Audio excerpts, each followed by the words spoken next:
Assalomu alaykum, hurmatli talabalar. Bugungi mavzumizda mikroorganizmlarning genetikasi haqida tushuntiriladi. Ya'ni mavzumizda aytiladigan narsalar o'sha bakteriyalarning irsiy axborotining nasldan naslga qanday berilishi, uning yashovchanligining ortib borishi, ya'ni rezistentlik degan narsa bor. Ya'ni tashqi muhitga turg'unligining ortib borishi, masalan, u nima bo'lishi mumkin? Antibiotiklar ta'siriga turg'unlikning ortib borishi sabablarini ko'rib chiqamiz va adaptatsiya deydi, tashqi muhitga moslashish yo'llarini ko'rib chiqamiz. Bularni ko'rib chiqishdan oldin bakteriyalarning genetikasi haqida, ya'ni undagi irsiy axborot qayerda to'planadi, qayerda saqlanadi va nasldan naslga qanday beriladi degan narsalar haqida ko'rib chiqishimiz kerak bo'ladi.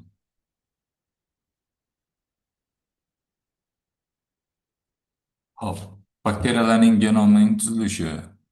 Irsiy ma'lumotlar bakteriyalarning DNK nukleotidlarida ketma-ketlik ko'rinishida saqlanadi. Ya'ni buning irsiy axboroti o'sha DNK nukleotidlarida saqlanadi.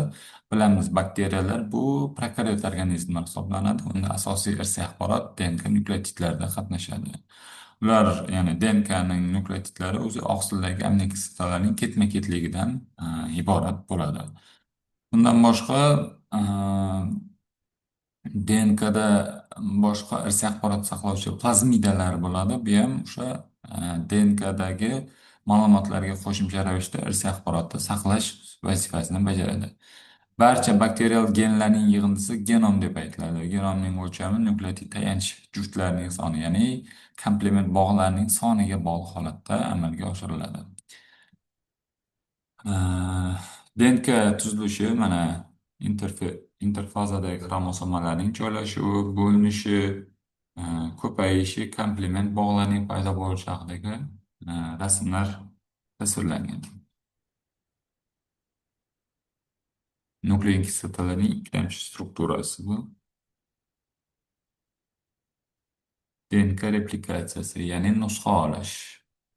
Bunda ferment, xelikaza ferment yordamida asosiy ona DNK deyiladi. O'shani ikkita qismga zanjirga ajratiladi.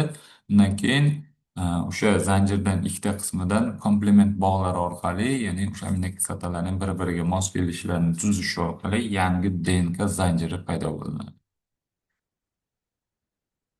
Transkripsiya jarayoni, ya'ni nusxa olish jarayoni. Bu o'sha ribosomga belok sintezida qatnashishi mumkin va yangi DNK sintezida amalga oshiriladi. Bakteriya xromosomasi. Bakteriya xromosoma bir juft zanjirli DNKdan iborat bo'ladi. Bular xromosoma kattaligi, ya'ni prokaryotlarga taalluqli bo'lgani uchun bularda yadro bo'lmaydi.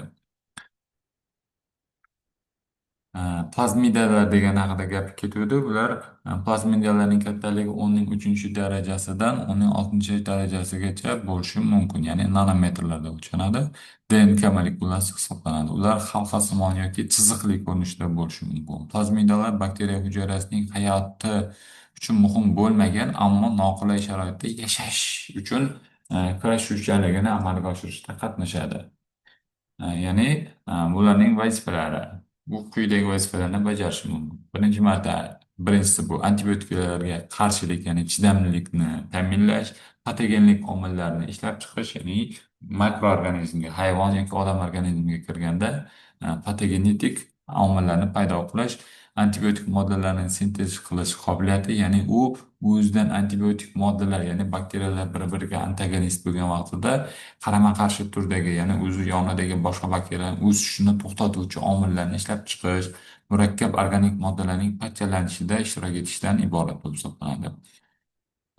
Keyin plazmidalar replikatsiyasi xromosomadan mustaqil ravishda amalga oshiriladi. Harakatlanuvchi genetik elementlar. Bular bakteriya genomida va bakterial xromosomada ham plazmidalarda uchraydi. Harakatlanuvchi genetik elementlarni kiritish ketma-ketligi va transpozonlar kirishi mumkin bunga.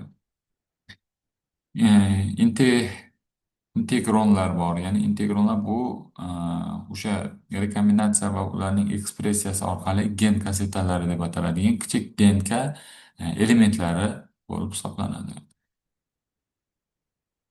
Bakteriyalardagi mutatsiyalar, ya'ni mutatsiya degan narsa bu o'sha bakteriyalarning to'satdan tashqi muhit ta'sirida, masalan, noqulay muhit ta'siri, kimyoviy moddalar yoki issiqlik yoki sovuqlik ta'sirida undagi irsiy axborotning o'zgarishiga olib keladigan sabablar natijasida kelib chiqadigan holatga aytiladi, ya'ni mutatsiya deyiladi.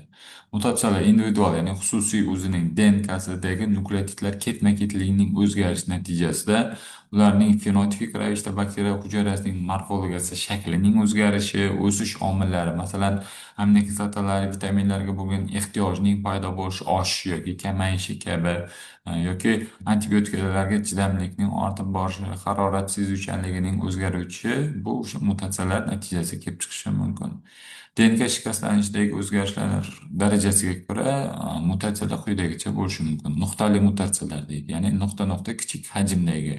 Masalan, zarar ko'rgan zarar faqatgina o'sha nukleotidning bitta qismidagina cheklangan qismida bo'lishi mumkin. Kengaytirilgan mutatsiyalar deyiladi, ya'ni operatsiyalar. Bu keng ko'lamda genom natijasi yoki genom ko'lamida, masshtabida o'zgarishlarning paydo bo'lishiga aytiladi.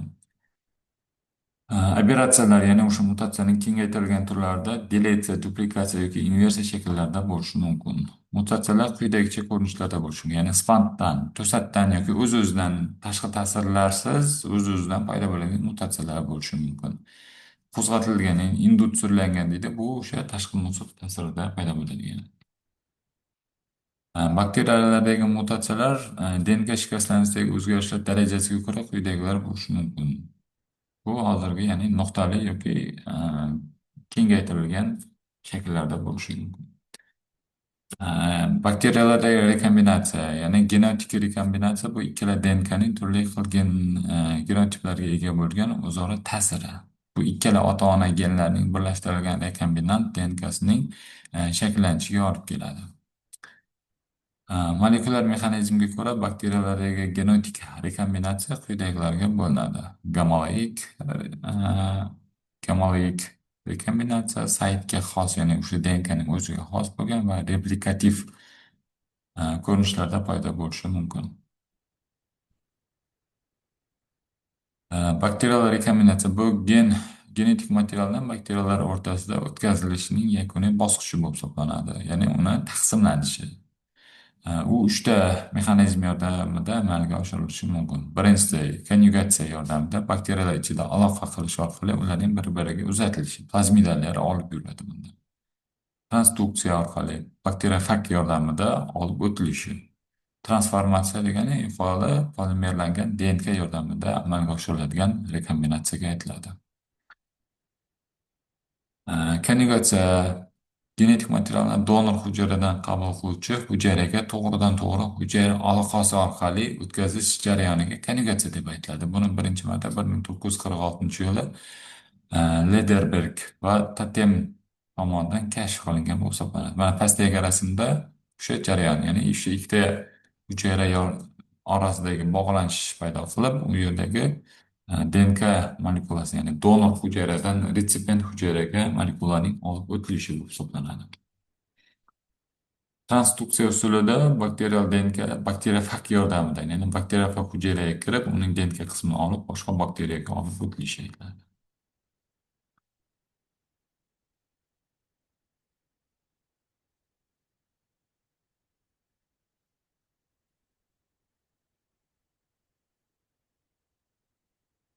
Mana shu savollar orqali quyidagi o'tilgan mavzularni, ya'ni shu o'tilgan mavzular bo'yicha tayyorlanishga savollar berilgan.